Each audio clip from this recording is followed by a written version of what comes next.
Venom 3 est sorti en salle, titré The Last Dance en VO et jusqu'à ce que la mort les sépare en VF, parce que bon, pourquoi pas, ce film s'appuie sur une qualité pour tenter de nous faire avaler tout cru des défauts incroyables et notamment certaines des plus grosses incohérences scénaristiques vues depuis l'invention du cinéma, je pense.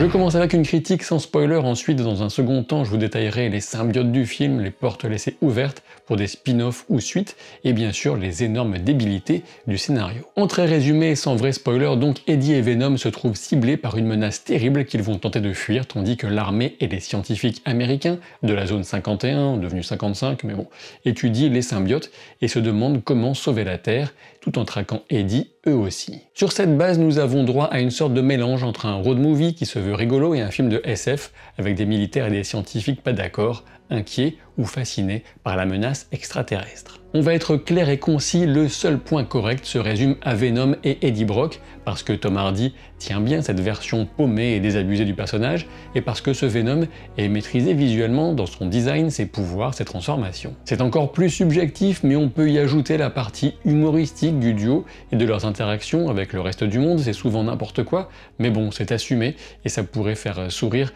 les gens qui ne cherchent que de l'amusement un peu décérébré, et plutôt ras des pâquerettes, il faut quand même l'avouer. Sorti de ça, je pense que le seul autre point qu'on peut accorder au film, c'est le design des créatures qui pourchassent Venom, tout le reste est vide, mal développé et incohérent. Quand on constate que Kelly Marshall est scénariste et productrice de tous les films Venom, jusqu'à devenir réalisatrice de ce dernier volet, on n'a de toute façon aucun doute sur le fait qu'il s'inscrit dans la lignée des précédents. Si le premier film était décevant sans plus, le deuxième était vraiment raté, et ce dernier opus ne redresse pas vraiment la barre. L'intrigue se perd dans des enjeux abscons et inexploités avec un vilain lointain, le ton du film passe du buddy movie au pseudo-thriller de SF pas crédible, on saupoudre le tout de personnages sans intérêt et on tente de faire passer la pilule avec de l'émotion générée in extremis dans un contexte de grand n'importe quoi. Évidemment, ce Venom s'inscrit dans le grand délire désorganisé qu'a toujours été l'univers Sony Marvel qui tente piteusement d'exister et de teaser des suites sans jamais construire quoi que ce soit de bon. Si vous allez au cinéma cette semaine, donnez plutôt votre argent pour Le Robot Sauvage ou encore Anora,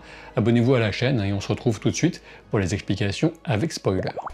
Pour commencer, j'ai déjà consacré une vidéo au futur possible de Venom et de Spider-Man avec Knull, le grand méchant introduit dans ce Venom 3. Knull est un personnage super puissant et charismatique arrivé dans les comics récemment, il y a seulement 6 ans. Il méritait une introduction classe et cohérente. Il ne l'a pas eu. Je vous épargne donc le blabla sur les origines et la puissance de Knull, vous voyez la vidéo dédiée, et j'en viens directement à l'enjeu présenté pour ce Venom, aux xénophages et aux incohérences aberrantes du scénario. En résumé, Knull est retenu sur Clintar, une sorte de planète que des milliers ou des millions de symbiotes ont transformé il y a très longtemps en prison pour Knull, afin de l'empêcher de détruire toute vie dans l'univers, la leur comprise. Pour se libérer de Clintar, Knull a besoin d'un codex qui survient quand un symbiote ressuscite son hôte, ce qui est justement le cas de Venom suite aux événements du premier film. Dans les comics, les codex sont présents chez tous les hôtes de symbiotes et il faut les collecter pour libérer Knull, mais ici, comme par hasard, c'est uniquement celui de Venom qui compte, admettons. Knull a beau être prisonnier, maintenant la nécro-épée entre ses mains, ses pouvoirs immenses lui permettent de créer et d'envoyer en chasse des xénophages qui ont pour mission de localiser et récupérer ce codex. Pourquoi ne le fait-il que maintenant? Ce n'est pas expliqué, mais bon, c'est loin d'être le principal problème de cohérence du film. Parlons donc de ces fameux xénophages, ils sont puissants, se régénèrent des pires blessures et doivent récupérer le codex. Premier problème, ils ne perçoivent ce codex que quand Eddie et Venom sont totalement fusionnés, voilà un énorme avantage pour Venom qui est au courant. De quelle manière sont-ils supposés récupérer le codex? Apparemment en arrachant la colonne vertébrale de Venom, mais attention uniquement quand il recouvre entièrement le corps d'Eddie. On peut souligner que les xénophages ont un design assez intéressant et sont bien rendus visuellement, on ressent leur puissance et leur agressivité du moins la plupart du temps. Malheureusement, ils semblent bien mal équipés pour une mission qui aboutit à un échec en cas de mort de Venom ou de Eddie, puisque cela entraînerait apparemment la destruction du codex. Pour commencer, on se demande ce qui empêcherait Venom de réagir au dernier moment pour qu'il soit à moitié dissocié au moment de mourir, mais bon, laissons ça de côté en étant bon joueur. Reste malheureusement des tas de problèmes. D'une part, les xénophages semblent clairement incapables de différencier un humain d'un autre. Au cours du film, ils tuent des tas d'humains au pif, sans savoir si c'est Eddie Brock, et donc en risquant de détruire le codex au passage, ce qui est totalement con. D'autre part, on n'a absolument aucun élément qui tendrait à prouver que les xénophages sont capables de distinguer un symbiote d'un autre, sachant qu'on les repère surtout par les couleurs, et que les xénophages voit en nuances de gris puisqu'on voit à leur place en vue subjective. Par ailleurs, on peut légitimement se demander pourquoi le xénophage n'appelle pas les autres, ses petits copains xénophages, dès qu'il perçoit le codex sur Terre pour la première fois, sachant que le codex est unique, il n'y a littéralement aucun intérêt à ne pas appeler toutes les forces disponibles immédiatement à la rescousse. Avant d'en venir au comportement d'Eddie et des autres personnages, le film ne pose pas non plus la moindre règle quant à la façon de tuer un xénophage. Apparemment, les réduire en charpie ne les tue pas, ils se reconstituent, mais leur couper la tête, si, mais on ne sait pas pourquoi. L'expression la plus intense de cette confusion totale entre enjeux cosmiques et situation débilos nous arrive en pleine face quand Venom décide que danser avec Madame Chen, au péril de son existence mais aussi de celui de l'univers entier, est une bonne idée. Et pourtant, le personnage a passé 1 heure auparavant à tout faire pour éviter d'attirer les xénophages, pour ensuite danser, et donc attirer les xénophages en étant en Venom complet.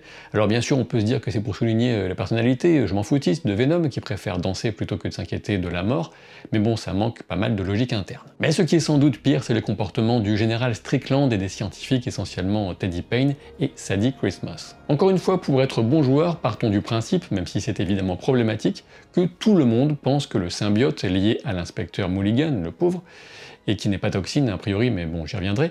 Donc ce symbiote dit la vérité quand il explique vaguement un danger imminent pesant sur l'humanité, voire sur l'univers. Dans ce cas, la position du général Strickland, qui s'appuie sur le cliché habituel de la morale utilitariste, à savoir sacrifier peu de vies pour en sauver beaucoup d'autres, est on ne peut plus claire. Toutefois, on a 2 problèmes de logique à ce sujet. Premier problème, pourquoi Strickland ne tue pas Eddie dès qu'il le capture avant de s'emmerder à le ramener dans la zone 55? Rien de plus facile que de dire qu'il a opposé de la résistance, qu'il a été abattu en cas de légitime défense ou autre bobard du même style. Second problème de logique, plus évident encore, sans doute, pourquoi ne pas détruire le symbiote plutôt que de tuer l'humain? Les militaires ont développé des équipements pour percevoir les hôtes, les symbiotes, des ultrasons pour les séparer. Ils en étudient un paquet depuis au moins 1 an dans une base secrète, mais ils n'ont jamais testé l'acide ou les flammes pour vérifier si ça les tue.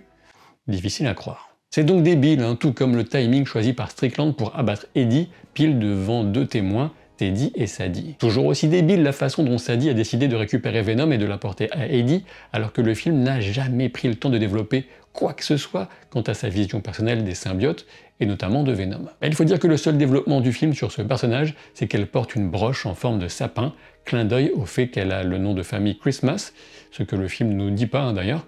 Pourtant, on doit la voir s'embroncher, se mettre en position de finir sa vie en prison, voire pire, parce qu'elle a eu envie de passer outre toutes les règles de sécurité de la base sur une intuition venue de nulle part. C'est cool. Un mot maintenant sur Teddy Payne, qui est un homonyme masculin et antagoniste dans les comics, et qui a droit ici à une histoire invraisemblable sur son traumatisme d'enfance avec ce frère tué par la foudre et son propre bras gauche laissé inerte. Je pense que je n'ai jamais vu une introduction de background de personnage aussi bizarrement introduite et inadaptée dans un film qui n'a pas de vocation parodique. Teddy Payne ne fait rien de tout le film à part regarder avec fascination le symbiote de Mulligan. C'est un gâchis absolu du talent de l'actrice Juno Temple, vue récemment dans Ted Lasso mais aussi dans Fargo saison 5. Le fait de lui donner cette backstory au forceps semble n'être là que pour justifier de façon grotesque qu'une fois en lien avec un symbiote, elle aura la vitesse de l'éclair, parce qu'elle a été touchée par la foudre, c'est logique. Évidemment, Chiwetel Ejiofor ou encore Rhys Ifans sont aussi complètement sous-exploités et fourvoyés dans ce film, même si Rhys Ifans a un peu plus de temps d'écran pour sa récréation, sans doute fort bien rémunérée, j'espère pour lui. Mon papa hippie, gentil mais complètement à côté de ses pompes, et irresponsable qui entraîne sa famille sur le sol d'une base militaire en cours de démolition. Et oui, c'est aussi ça la force incroyable de Venom 3, développer toute une famille dont on n'a strictement rien à foutre, et leur donner plus de temps d'écran que le général et la scientifique, histoire qu'Eddie ait quelqu'un à sauver dans l'acte final. On aurait pu faire totalement disparaître la famille de ce scénario pour développer l'intrigue ou les personnages principaux, mais non. Pourquoi s'embêter à réfléchir quand on écrit un film à 120 millions de dollars hors frais de marketing, après tout. Heureusement, on a une excellente scène dans laquelle Eddie ment à un enfant pour le réconforter sur sa peur des extraterrestres, se fait féliciter pour ses évidentes capacités de père par Venom, et présente un alien mangeur d'hommes à ce même gamin 1 ou 2 jours plus tard, au beau milieu d'un véritable massacre qui laissera l'enfant traumatisé à vie. Les autres symbiotes, il faut en parler aussi quand même, en commençant par celui qui s'est lié à l'inspecteur Mulligan lorsqu'il récupère un symbiote à la fin de Venom 2, il s'agit du rejeton de Carnage, donc a priori toxine. Toutefois, on nous explique au début de ce 3e volet que ce premier symbiote a abandonné Mulligan, le laissant mourant, et que les scientifiques l'ont lié à un autre pour le sauver. En résumé, la scénariste et ici réalisatrice, Kelly Marcel, n'avait aucun plan cohérent et elle retconne son propre travail d'un film à l'autre. C'est chouette. On ne sait donc pas quel nom aurait ce symbiote, le premier à mourir dans ce Venom 3 d'ailleurs, mais ce n'est pas Toxin a priori, on peut juste avoir un peu de compassion pour Stephen Graham, l'interprète de Mulligan, embarqué dans ce grand n'importe quoi.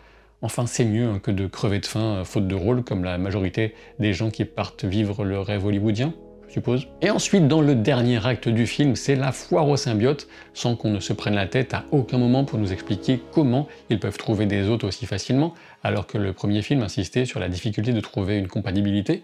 Mais bon, c'est pas comme si c'était la même scénariste.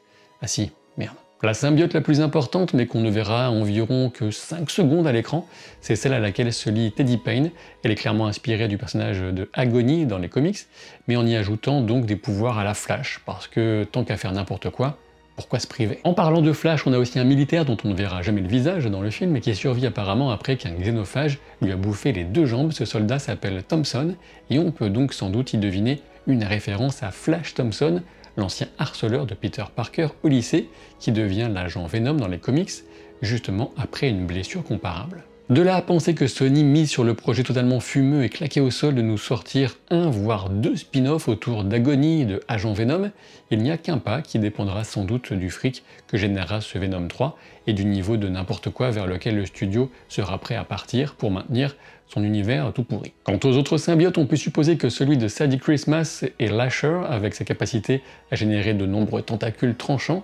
Celui qui se lie aux gardes de sécurité est sans doute inspiré de Phage. On en a un autre qui ressemble beaucoup à Riot, mais qui ne peut pas être Riot puisqu'il était l'antagoniste du premier film. 2 autres symbiotes sans nom s'associent au même hôte humain pour donner une créature bicéphale. Enfin, c'est la foire au slip. Et puis tout ça n'a pas du tout d'importance puisque tous ces symbiotes meurent à l'exception d'Agony liée à Teddy Payne et bien sûr du morceau que Venom a laissé de lui-même sur le bar. Avant d'en arriver à cette seconde scène post-crédit et à la présence potentielle de Venom chez Sony et dans le MCU, revenons un petit peu au film. On va donc nous jouer une scène d'adieu entre Eddie et Venom, le tout s'inscrit dans un ensemble totalement crétin et chaotique, mais en tirant à fond sur une corde sensible surjouée, le film peut parvenir à susciter un peu d'émotion auprès d'une partie du public, celle suffisamment investie dans l'histoire pour faire abstraction du fait qu'un personnage tel que Venom ne meurt jamais vraiment. On pourrait sans doute se poser des tas de questions sur cet acide incroyablement efficace et donc sans doute très cher que l'armée préfère utiliser pour dissoudre des véhicules ou des bâtiments bons pour la casse, plutôt que de combattre une menace alien en cours. On se demande en quoi est fait le sol juste en dessous de cet acide notamment, ou pourquoi la porte mise par Venom sur Eddie semble y résister particulièrement, mais on peut aussi laisser courir. On peut aussi se demander qui est cette caricature d'homme de l'ombre du gouvernement qui semble tirer les ficelles et donne le pouvoir au général Strickland sur la zone 55 avant de totalement disparaître de l'histoire. Et puis surtout, on est en droit de s'interroger sur ce qui permet à Null de faire son mariole menaçant alors que ce qui nous était présenté comme la seule clé de sa libération vient d'être détruite dans le film. Au sujet de Null, je trouve que son visage est très générique et décevant alors qu'en adaptant certaines versions des comics, on aurait pu avoir quelque chose de plus inquiétant avec un design plus marquant. Concernant la seconde scène post-générique de fin, elle s'appuie sur un dialogue du film quand Teddy Payne, je pense, il me semble, évoque le fait que les insectes survivraient même à un désastre nucléaire. Le cafard qui sort alors des décombres de la base le fait plus ou moins en même temps que le pauvre barman de cet univers. Le lien qu'on peut faire, c'est entre le petit morceau de Venom récupéré sur le bar et le fait que le symbiote passe son temps dans ce film à passer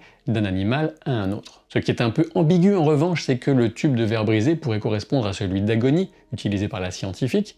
J'ai tendance à penser que le cafard transporte ce qui reste de Venom et que l'effet électrique va en quelque sorte le réanimer en mode monstre de Frankenstein. En résumé, Sony laisse la porte ouverte à un retour de Venom, aussi bien dans cet univers que dans la Terre 616 du MCU. Et oui, un MCU c'est bien 616 et non plus la 199999, c'était confirmé depuis Doctor Strange numéro 2. En fonction de l'état des négociations entre Sony et Disney, il n'est donc pas impossible que Peter Parker entre en contact avec le symbiote qui a été laissé dans l'univers 616, voire même qu'il se retrouve vaguement confronté à Null, mais pour ça je vous renvoie à nouveau à la vidéo dédiée déjà disponible sur la chaîne. Comme vous l'aurez compris, j'estime que ce Venom 3 est un grand film, voire un chef-d'œuvre, appelé à devenir un classique des 100 prochaines années. À supposer que l'humanité dure aussi longtemps dans un monde à plus 3 degrés, mais bon, ça c'est une autre question qu'on préfère ne pas regarder en face en nous perdant dans des divertissements sans fin. Et de rien pour ce petit point somme, c'est pour moi, c'est gratuit. Merci d'avance pour vos abonnements, vos commentaires, et à très bientôt pour de nouvelles aventures. Salut!